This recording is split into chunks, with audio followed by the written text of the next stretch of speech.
barki borom Touba. Asalaamaaleykum wa rahmatullah. Mbokki jullit yi, mbokki taalibe yi, ñu ngi rafetlu bu baax jotaay bi. Ba léegi ñuy ànd ak yéen ci téere bi nga xam ne mooy Nahjul Qadaa'il Aaji di yoonu fajub aajo, maanaam ñun ni muy def ba aajoom faju. Loolu la téere bi di jàngale te mooy yar ak teggin. Mu mel ni Serigne Cheikh Sidi Mokhtar Mbacke da doon wax naan ku amul yar doo yore dara, ku amul teggin doo teggi dara. Mu mel ni lu jafe la ci mag ñi rawatina ñu ndaw ñi. Kon ñu ngi sàkkum akum dégloo. Bismillahi rahmaani rahim. Sëriñ bi ne maa ngi tàmbali sama mbind mii di turu yàlla mii nga xam ne mooy borom yërmande fii ci àddina waaye àllaaxira gën jëmit mooy borom yërmande ja nga xam ne maa ngi ko dencal naka nanguloon yàllaam doon ko wéetal doon ko kennal. Sëriñ bi tegaat ci ne wa an ya juudaa ngir mu tabe lii ñeen na biltibaahi xayril waraa topp ngeen gi mindeef al mustafahim kay kañuy nangu ak tinam al muttahim kay aji topp baxda salaati si ginnaaw dooli teraangaam alayhi si moom bi salaami àndool dooli wóolu wa alihi ak ay ñoñam wa sahbihi ak ay sahabaam bi lantisaan si du amul yemuwaay. Kon sëriñ bi li muy leeral fii ginnaaw bi ñaanee yàlla mu dooli teraanga ak jàmm dolli ko yonent bi ak ay mbokkam ak ay sahabaam. ñu ngi koy dolli ñaan mu may ñu sax si topp sunna yonent bi bañ koo wàcc benn yoon te matala topp gi na mu gën a rafetee.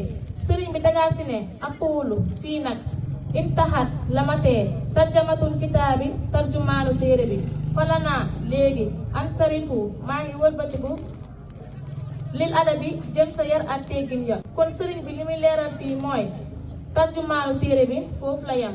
Dama bëgg ñu leeral dëgg-dëgg yar ak teggin ba ku ko bëgg xam mën koo topp.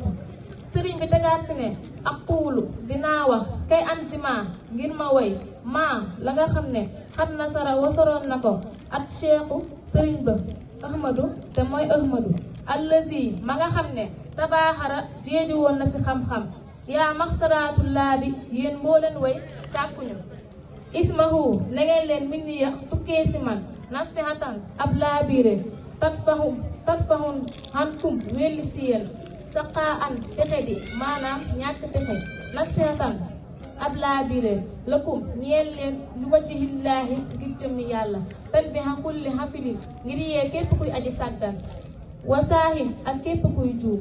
Kon sëriñ bi li muy leeral fii ginnaaw bi kon sëriñ bi li muy leeral fii mooy yéen moo leen ñuy ut yàlla ak di ut lu baax. téere bi ma leen laabiire na ngeen ko dégg bu baax a baax ndax soo leen ko jàppee texe ba faw tàggoot texe di.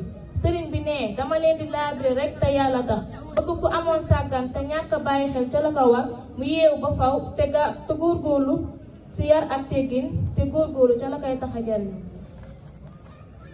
Loolu lañ leen indi loon si waxtaanu tey bi. ñu ngi rafetlu bu baax jotaay bi di tuubaat bu baax si kàddu bi fi yëkkati. Di si teg benn soññ bu ndaw di si tàmbali sama jëmb ji di jëwri Ñanga Sarr yàlla yàggal ko fi te ànd ak wér, yàlla defal ko tawféex, yàlla dàqal ko lépp luy lore te lu mu bëgg tamu ne si xolam yàlla defal ko ko si barki yonent bi sallallahu taala alayhi wa sallam.